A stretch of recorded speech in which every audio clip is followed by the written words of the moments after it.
welcome back. Thank you. So let's follow up with what happened for you after your last regression.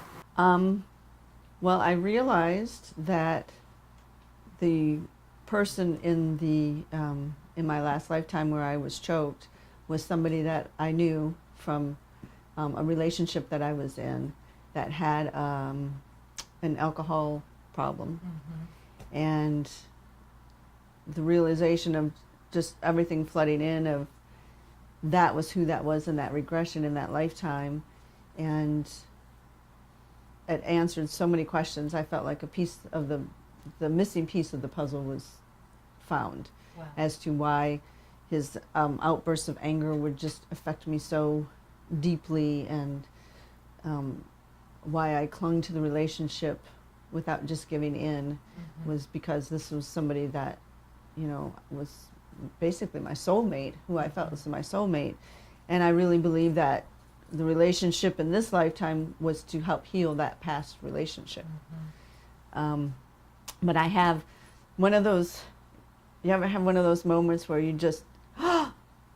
well, okay. So a few weeks after the regression, it's Sunday afternoon, I'm laying on the couch, and I'm kind of laying like this.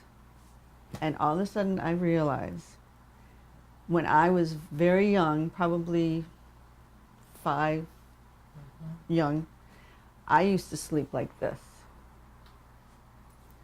And Protecting. yes, and it just that Wow. moment brought that back. And I can remember thinking as a young child, this is kind of weird to sleep, you know, with like this, but it was comforting to me, and it felt relaxing to me to sleep with my hands up around my neck like that.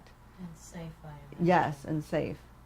So it was just, Wow. I mean, I literally gasped out loud that, Yeah. like, oh my gosh, I used to sleep I just got goosebumps. like this. So I don't know if that's an indication that maybe that lifetime that I explored was preceding this one that I'm in now, since it was so fresh when I was young, even though, you know, it's so bizarre because I can consciously remember thinking, this is weird, but it feels good. It feels right and safe, but I can remember thinking it was just kind of weird at the time.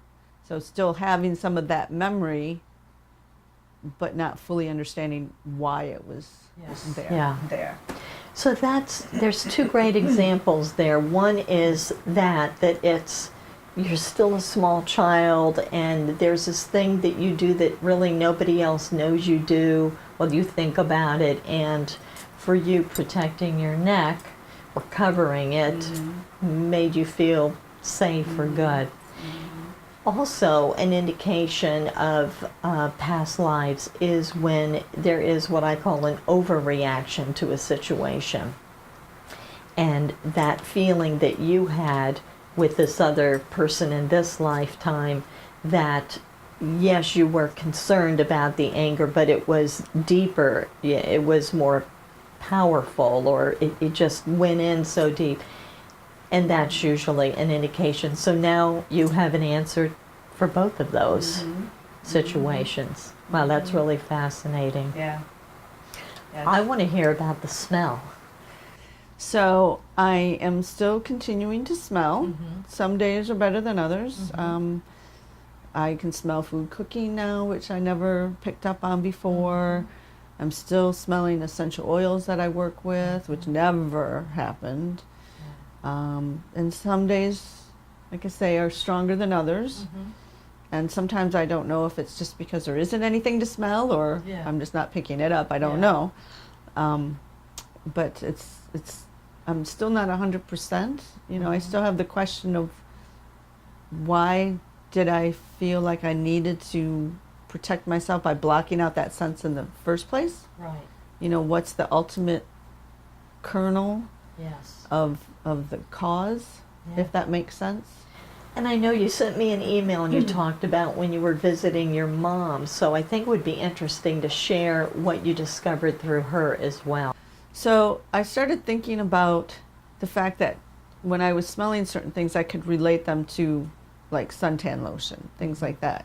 So I realized that at some point in this lifetime, I had to have been able to smell because I had a reference to products and stuff. Right. So I was up visiting my mother, and we were in the kitchen, and I walked in, and I could smell her cigarette. And it was the first smell that, since I've gotten my smell back, that was not pleasant. Yeah. That was really bad. And she did not know of the work that you and I had been doing, and so I walked into the kitchen and told her I can smell that. And she kind of looked at me, and I said, "Do you want to know how I can smell that?" And so I started to tell her about the regression work, and she had said to me, she says, "I remember when you had fallen out of the tree that you lost your sense of smell."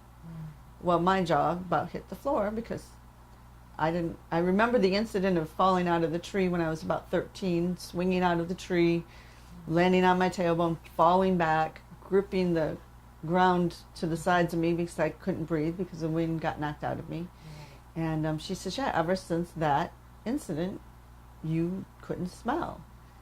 Well, to me, I realized that was the connection. I couldn't breathe. When I felt like I was being choked in that lifetime, that re-triggered that protective mechanism of shutting down that sensory.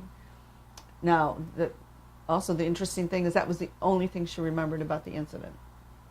Okay. And that was the one thing I couldn't remember. I did not remember. Okay. So we're beginning to connect the dots. I'm a little curious if there is yet another lifetime having to do with this. So we'll see if we can explore that today, or whatever's in your highest good. That sounds like a Okay, good idea. great. Yeah.